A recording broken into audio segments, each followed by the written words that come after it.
Kita mulai merekam lagi.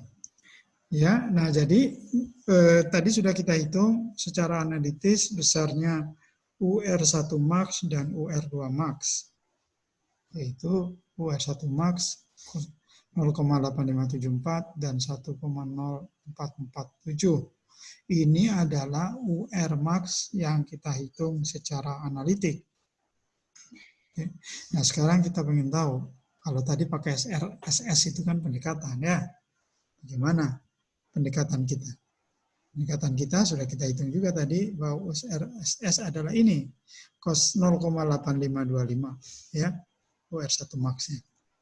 Nah, ternyata di sini kita dapat 0,8575. Lumayan ya, lumayan bagus. Yang kedua UR2 max-nya adalah 1,0485. Dan di sini kita dapat UR2 max-nya adalah 1,0447. Lumayan bagus. Ya, jadi dengan kata lain, ya, SRSS tidak terlalu buruk. Ya, kalau mau menghitung berapa lendutan sebenarnya maksimum. Ya, jadi bisa kita gunakan. Oke. Nah, kemudian kita masuk ke contoh berikutnya, ya. Contoh 10.2, contoh yang kedua. Nah, sama dengan yang tadi, gedungnya masih yang itu juga. Tetapi kalau tadi gerakan tanah di bawah gedung ke pondasi itu hanya suatu fungsi langkah, tadinya tidak ada, tiba-tiba ada, ya. Lalu bekerja seperti itu terus-menerus. Nah, sekarang kita mau mencoba lebih realistis, ya, yaitu misalnya gedung tadi itu tanahnya mengalami gempa epicentrum, ya. Tentu saja gempa epicentrum nanti bisa kita ganti lagi dengan gempa yang lain, gempa Aceh, gempa Palu, gempa mana lagi, Lebak, gempa Pandeglang, gempa Sukabumi, dan sebagainya. Ya, bisa kita ubah. Asal kita tahu aja fungsinya seperti apa. Oke, ya. Jadi ini karena yang paling lengkap datanya adalah El Centro, kita pakai El Centro dulu. Jadi kalau gedung yang tadi 2 lantai itu dikenakan El Centro, dan El Centro punya spektral seperti ini, seperti di gambar ini. Ya, ini adalah spektral dari El Centro. Ya, kalau kita punya spektral semacam ini, gedung tadi kemudian dikenain gempa dengan spektral semacam ini, pertanyaannya sama, berapa lendutan maksimumnya? Ya, kita tidak bisa lagi berapa lendutan sebagai riwayat waktu lagi, ya, karena ini akan jadi susah. Jadi yang penting berapa maksimumnya. Nah, maksimumnya itu bisa kita ketahui kalau ada spektral, ya. Spektral, karena spektral ini juga adalah plot dari yang maksimum-maksimum. Ya. Seperti kita sudah pelajari dulu di single degree of freedom, bahwa yang disebut dengan spektral itu adalah plot dari struktur, plot dari nilai maksimum dari banyak struktur dengan harga periode yang berbeda-beda. Jadi ini periodenya beda-beda nih, ya. Terus di sini maksimumnya aja, ya. Kita sudah pelajari ini di single degree of freedom, ya. Oke. Nah, jadi kalau kita berhadapan dengan persoalan semacam ini dan kita tahu spektralnya adalah seperti ini, di mana sumbu mendatarnya adalah periode, ya. Jadi kita perlu menghitung periodenya, sebenarnya sudah dihitung, ya. Periodenya T1 adalah 0,146 dan T2 adalah 0,0427 detik, ya. Ini adalah sudah kita hitung di modul-modul sebelumnya. Jadi kalau kita kembali ke sini, ke gambar ini, kita sudah punya ini, ya. Periode 1 adalah 0,146, periode 2 adalah 0,0427. Oke, nah nilai itulah yang kita pakai. Nilai itulah yang kita pakai di 0,146 dan 0,0427 detik. Oke, ya. Nah, yang 0,146 ini kalau kita plot sana, ya, kita akan dapatkan percepatannya. Kita tahu, sekedar mengingatkan saja, ya, bahwa spektral L-sentro itu punya 3 sumbu vertikal. Sumbu tegaknya ada 3, yaitu sumbu tegak percepatan, sumbu tegak kecepatan, dan sumbu tegak simpangan. Ya, jadi ada percepatan, ada kecepatan, ada simpangan. Meskipun kita bisa bilang bahwa sebenarnya yang diukur langsung pada saat gempa itu adalah yang percepatan. Sedangkan yang kecepatan dan simpangan itu adalah integrasi dari percepatan tadi. Sehingga kemudian muncul istilah pseudo velocity dan pseudo displacement, ya. Kecepatan pseudo dan kecepatan dan simpangan pseudo. Kenapa dia jadi ada pseudonya? Karena bukan itu sebenarnya, ya, bukan itu yang terjadi. Ya, ini hanya penurunan dari percepatan. Simpangan sebenarnya seperti apa? Tidak pernah kita ukur. Yang kita ukur adalah percepatan, ya. Percepatan, kemudian kita integralkan dapat kecepatan, kecepatan kita integralkan dapat simpangan. Nah, inilah yang kemudian kita plot. Jadi, ini bukan simpangan sebenarnya dan bukan kecepatan sebenarnya, tapi pseudonya saja.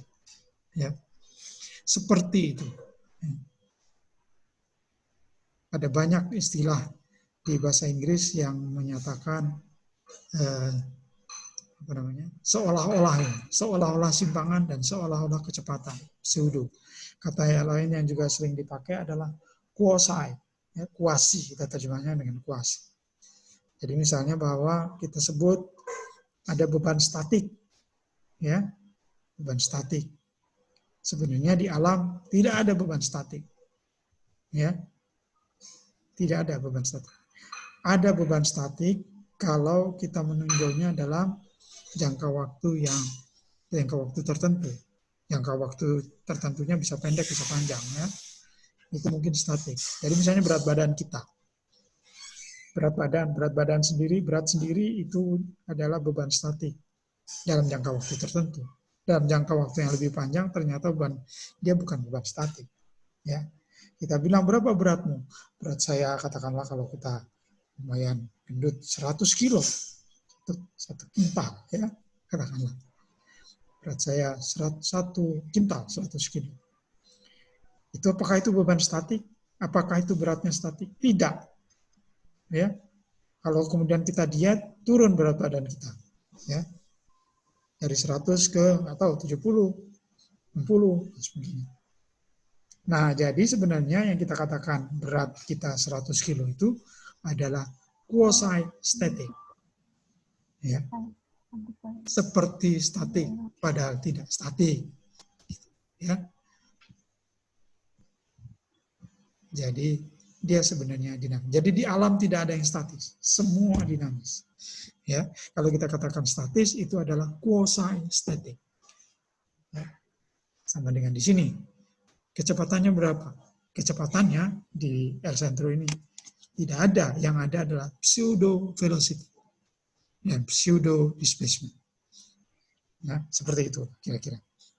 Oke, kembali ke spektral dari L-sentro ini. Ya. Nah, kita punya 2 harga T. Ya. T1 adalah 0,146 dan T2 adalah 0,427. Ya, karena ada 2 ragam gedung kita punya dua ragam, punya dua derajat kebebasan, berarti punya dua ragam berarti punya dua periode. Jadi ada dua. Yang satunya 0,146, yang satunya 0,40427. Lalu kita tarik ke atas, kita lihat tadi bahwa redamannya sama dengan 0, jadi kita pakai adalah kurva yang bawah ini ya. Ini ada yang lari, sebentar. Ini ada yang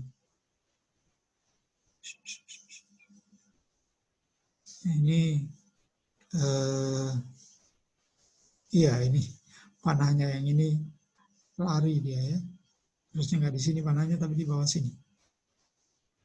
Oke, anyway. Ya, ini ada yang salah. Oke, nah seperti tadi kita sudah sebutkan bahwa sumbu tegak untuk gempa El Centro itu ada 3 sumbu tegaknya. Ya, yang satu benar-benar tegak, yang ini, yang dua lagi miring. Ya, miring ke kiri dan miring ke kanan. Jadi tegak, miring ke kiri dan miring ke kanan. Yang tegak itu adalah pseudo velocity, ya, kecepatan. Sedangkan yang miring ke kiri, ya, ini adalah percepatan, ya. Sedangkan yang miring ke kanan adalah pseudo displacement atau deformation atau simpangan atau lendutan. Ya, banyak nama ini untuk ini. Ya, ini yang miring ke kanan. Ya, jadi kalau kita punya T1 sama dengan 0,146, kita bisa keluar dengan 3 hal. Ya. Yang pertama adalah bahwa lendutannya adalah bawah sini sebesar 0,1 inci. Jadi kita tarik dulu nih ya. 0,146. Kita tarik sampai memotong kurva redaman sama dengan 0 ya. Ini kurva yang lain adalah redamannya tidak 0. Kita tidak pakai ini. Untuk soal ini, tidak pakai. Yang kita pakai adalah yang redamannya sama dengan 0 karena tidak ada redamannya. Ya. Ya. Nah, dari T sama dengan 0,146 ini kita akan peroleh 3 hal. Yang pertama adalah simpangannya 0,1 inci. Yang kedua kecepatannya ke sana, ini adalah 43 inci per detik. Ya, sedangkan yang ketiga adalah kecepatannya yaitu 0,5 inci per detik kuadrat. Ya, ingat bahwa spektral untuk El Centro itu satuannya adalah dalam satuan inci dan begitu-begitu ya. Bukan sentimeter, bukan meter. Oke. Ya, itu untuk T1 sama dengan 0,146. Juga ada T2 yang 0,0427. Ini kayaknya kegeser gambar ini ya, harusnya ke bawah sini. Ke bawah sini. Ya. Nah, sehingga kita akan dapatkan, atau kenapa ini bisa bergeser. Kalau untuk yang biru, yang ragam kedua, yang 0,0427, ini harga percepatannya adalah 0,33 inci per detik. Sedangkan perpindahannya ini adalah 0,006 inci. Ini agak kegeser ya. Kalau panah ini kita geser sampai ke sini, dia akan ketemu 0,006. Ya, sedangkan kesananya adalah 0,8. Ini juga agak kegeser. Kalau ini pas di sini, dia dapatnya ini 0,8 inci per detik. Nanti saya geser lagi supaya bisa lebih enak dilihatnya ya. Oke, jadi dari T sama dengan 1 kita dapatkan percepatan, kita dapatkan simpangan, kita dapatkan kecepatan. Ya. Ya, jadi kalau T1 sama dengan 0, ya ini Kalau T1 sama dengan 0,146, kita dapat SA1, jadi spectral acceleration. Ini SA untuk T1, jadi SA1 itu adalah 0,5 ini ya, inci per detik kuadrat, atau sama dengan 1,27 cm per detik kuadrat. 1 inci 2,54 cm. Ya, itu adalah untuk percepatannya. Sedangkan untuk displacement-nya ini adalah 0,254 cm karena 0,1 nih ya, 0,1. Oke. Kecepatan tidak kita pakai. Nah, yang kita pakai dua ini sementara ya. Dalam kasus ini tidak kita pakai kecepatan. Kita hanya pakai simpangan dan kita hanya pakai percepatan. Oke. Nah, untuk ragam kedua hal yang sama. Ini, ya. Kita akan dapatkan SA1 0,33. Ups. Ya, SA1 0,33 ini. Ya. Sedangkan simpangannya adalah 0,1 inci. 0,006 inci. Ini yang biru. Oke, sama dengan 0,1524 dan sebagainya ini. Sehingga kalau kita masukkan ke rumusnya menjadi UR2 max, ini adalah ini. Ini kenapa UR1 max kita tidak hitung? Ya, bisa dihitung sendiri lah ya. UR1 max-nya berapa? Ya, berdasarkan data-data di atas. Dapatlah ini. Oke, jadi dengan menggunakan ragam, dengan menggunakan spektral, kita juga bisa menghitung berapa besarnya simpangan maksimum. Ya, kalau suatu struktur dikenai gempa dengan respon spektral yang kita tahu. Ya, jadi kalau kita punya respon spektral, misalnya gempa Aceh, atau gempa Lebak, atau gempa Jogja, atau gempa Palu, gempa manapun, kalau ada spektralnya, ya kita bisa terapkan itu di gedung manapun yang kita mau. Kita punya gedung, kita punya rumah, misalnya rumah kita ini kena gempa Palu, bagaimana kinerjanya, berapa simpangan, bisa kita hitung, ya asal kita tahu spektralnya. Yang jadi masalah kan spektralnya kadang-kadang tidak ada yang jadi masalah, ya. Nah, tapi yang lengkap di internet juga ada, itu adalah spektralnya L-sentrum. Ya. Oke, jadi itulah cara menghitung, ya, cara menghitung dengan kalau suatu struktur itu tanahnya atau pondasinya mengalami gempa. Itulah caranya, ya, untuk kedua derajat kebebasan. Oke, sampai di sini apakah ada pertanyaan dulu? Ada hal-hal yang kurang jelas? Kalau tidak ada, saya cukupkan sampai sini ya, dan saya hentikan rekamannya. Oke ya? Nggak ada, kita hentikan rekamannya.